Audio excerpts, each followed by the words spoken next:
Assalamu alaikum everyone, and welcome to part 3 of Unpopular Ramadan video series. First of all, I want to thank all of you for liking and sharing the videos and for subscribing to our YouTube channel. It truly means a lot to us here at Legacy Leadership Institute. So, Jazakallah khairan.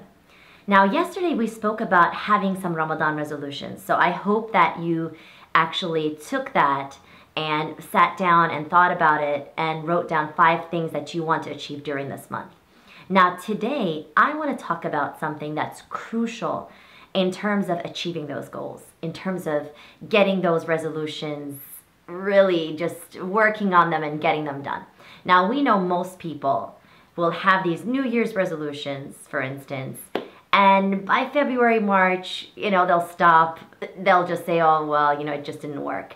We want to make sure that our Ramadan resolutions don't suffer the same fate. We want to make sure that we actually get them done. So one of the things that I always teach my clients in my coaching sessions is to block the time. Block the time to get things done. Now, one of the success principles of very successful people is to sit down and really put it into their schedule. If they want to do something, they just put it in the schedule and it gets done.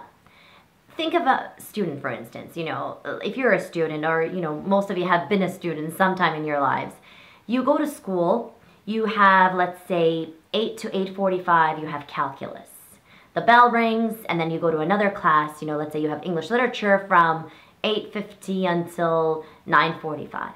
Okay, so you have a set schedule. When you're in that calculus class, for instance, your teacher may give you some problems to solve, maybe some math journals to complete. You're going to be working on those things. You're going to be completely focusing on that, unless you're like playing around or something. But you're not going to be doing English literature, right? You're going to be really focusing on that one subject, and you're going to get it done. Once the bell rings, you're going to go and do something else.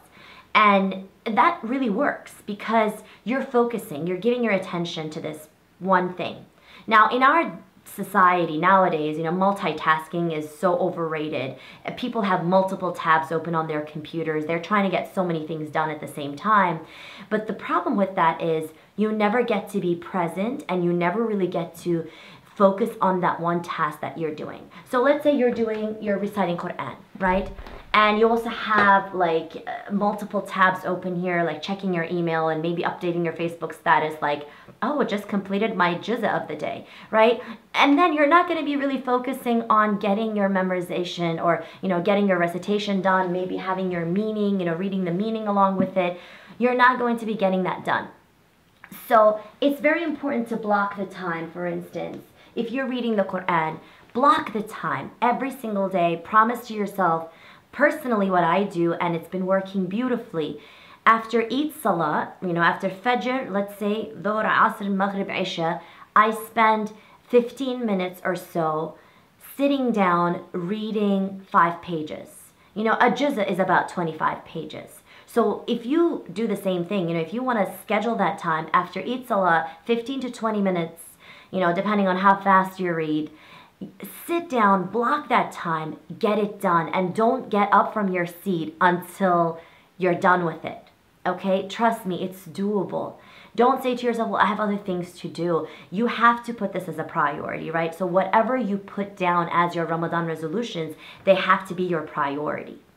I hope that this inspires you to really just sit down, block the time for whatever you want to do, and get those resolutions off the ground, inshallah. Please go ahead and share this video. We want to reach, our goal is to reach about 500 subscribers on YouTube during this month of Ramadan. So please help us reach that goal. We want to make sure many people are watching so that we'll be encouraged to make more videos like this. Until tomorrow, take good care. Assalamu alaikum wa rahmatullahi wa barakatuh.